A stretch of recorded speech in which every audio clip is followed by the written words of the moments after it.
Señor presidente, la primera pregunta es, ¿usted por qué solo está de acuerdo con la legalización de la comercialización de la marihuana y por qué no otras drogas como la cocaína? Bueno, lo primero que quisiera decir es que me parece que hay que enfrentar el tema de la lucha contra las drogas y la forma en que éstas proliferan en el mundo de una manera distinta de la clásica que hasta ahora se ha abordado. Sí. Y por lo tanto, creo que hay que partir reconociendo que la forma en que se ha abordado este tema durante los últimos 40 años no ha sido exitosa. Y por lo tanto, ha habido un aumento tanto en el crimen organizado como el tráfico internacional por el control de mercados domésticos. Y hay niveles de violencia que van creciendo y al mismo tiempo, por cierto, los elementos de corrupción que se van generando. Sí. Y entonces, creo que el partir diciendo a lo mejor ha llegado el momento de hacer una mirada distinta. Y a lo mejor entonces el punto de partida para este debate es decir, bueno, comencemos por la marihuana. Ahora, yo no me niego a poder entender que temas como las drogas más duras, como es el caso de la pregunta tuya, la cocaína, Sí.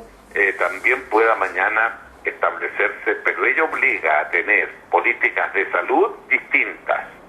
No es llegar y decir legalizo también porque una cosa es la marihuana y los problemas que ello trae consigo, que no son mayores que los que se pueden decir o provenir del alcohol o del cigarrillo. Y otra cosa distinta por el grado de adicción que implica el tema de la coca. Y de ahí entonces que eso te obliga a tener una política mucho más amplia, como es entender que o tú intentas regenerar al drogadicto o aquel que no tiene vuelta tiene que ser objeto de un tratamiento en términos de salud.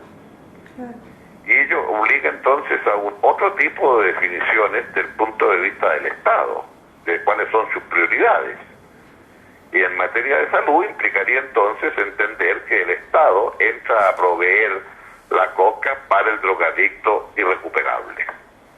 Y el tratamiento para aquellos que se piensan que son recuperables también es tremendamente caro. En otras palabras, no es llegar y decir legalizo esto o aquello, es cuáles son las consecuencias de esa legalización. Ahora, por eso me parece tan importante cuando hablo del tema de marihuana, porque no nos olvidemos lo que ha pasado en los últimos años, ¿no? Recientemente en 2 estados de Estados Unidos, bueno, se legalizó el tema de la marihuana. En consecuencia, es difícil exigir en determinados países que el consumo es criminalizable en circunstancias que en otros lugares no lo es. Esto obliga a una política más global, de tipo internacional, y de ahí entonces el tema en la forma que ha sido abordado por la comisión que coordina Fernando Enrique Cardoso.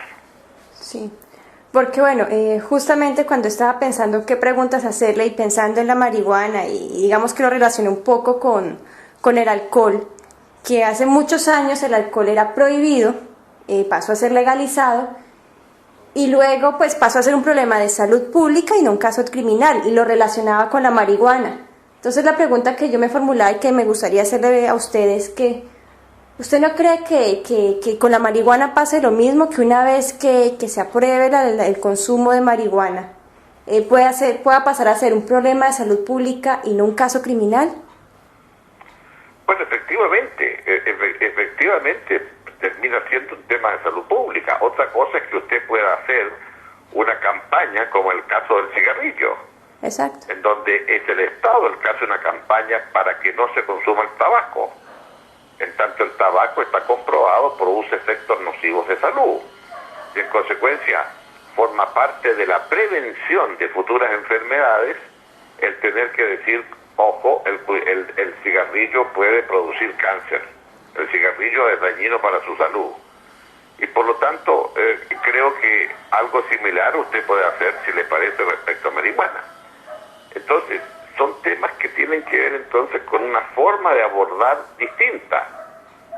Porque si vamos a ver lo que significa criminalizar el consumo y criminalizar el comercio y el tráfico. Ahora, el tráfico, por cierto, debe ser castigado, pero es distinto legalizar el tráfico de algo y en consecuencia el incentivo, que es la gran ganancia, desaparece.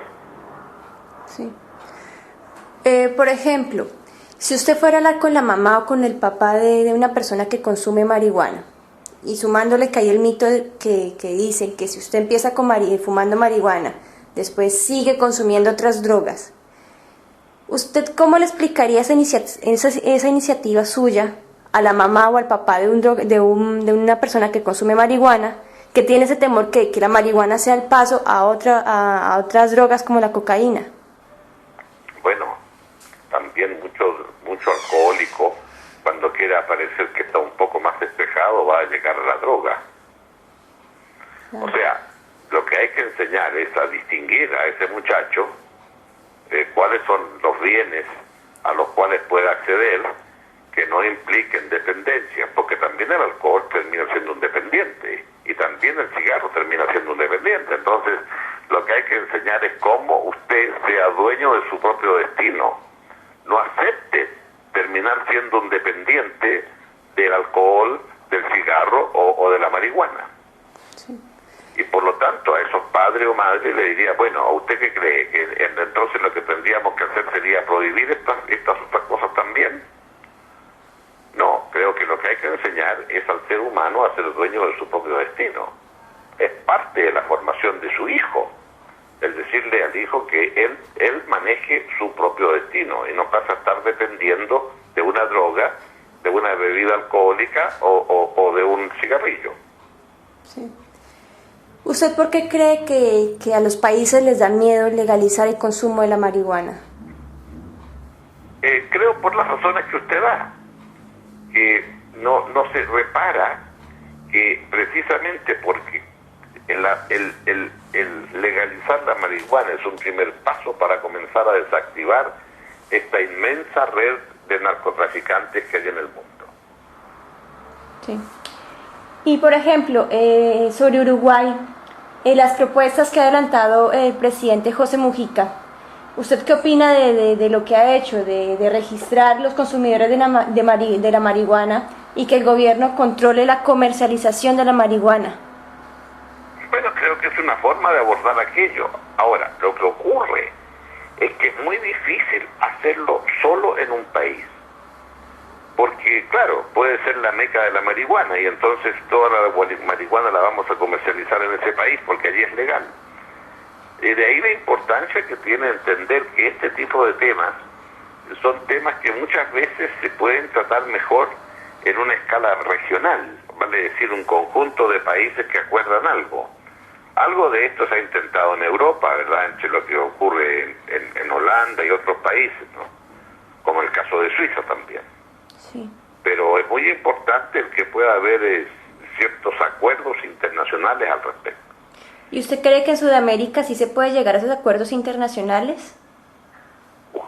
Bueno, creo que hay que comenzar a colocar el tema, porque si se trata solo como un tema de política doméstica puede tener las consecuencias que le decía. De otra parte, también me parece que hay un conjunto de temas que caen en esta categoría.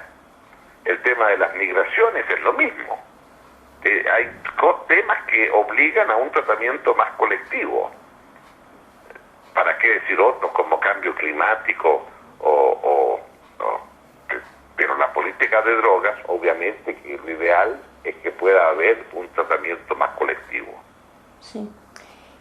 Bueno, siguiendo con el tema de la marihuana, pero ampliándolo a más drogas, ¿usted cree que la despenalización del consumo de drogas puede disminuir la violencia en los países sudamericanos? Bueno, creo que es importante despenalizar el consumo. Lo que ocurre es que allí hay una línea divisoria compleja, ¿verdad?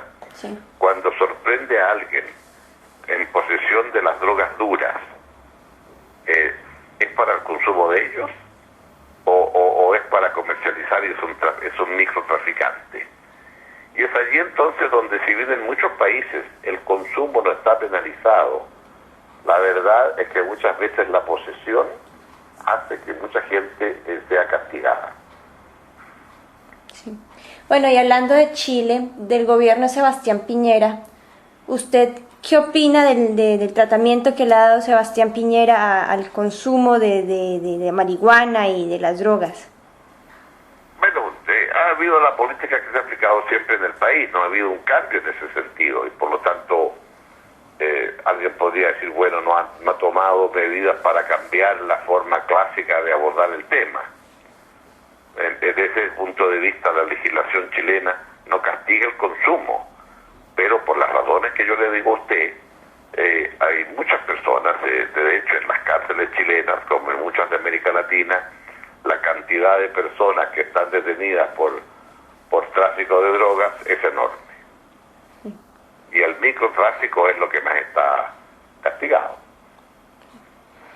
Y bueno, ya para finalizar, no sé si ha visto en las noticias, yo obviamente creo que sí, que en Sao Paulo, el gobierno de Sao Paulo implementó la medida de la internación obligatoria para los consumidores de crack. ¿Usted cree que esa internación obligatoria sí sirve? No sabía. ¿Qué es lo que hizo? El gobierno de Sao Paulo,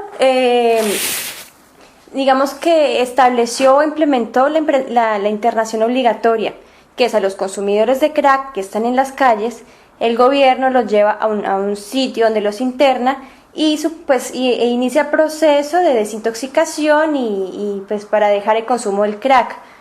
¿Usted cree que esa medida sí sirva o sí puede ayudar? Bueno, va en la dirección correcta de entender que la drogadicción respecto al crack, con todo lo que ello implica, ¿no? Porque el consumo de crack es mucho más peligroso que la cocaína, ¿no? Y en consecuencia es más peligroso en el sentido de los efectos de deterioro de la corteza cerebral, que eso significa.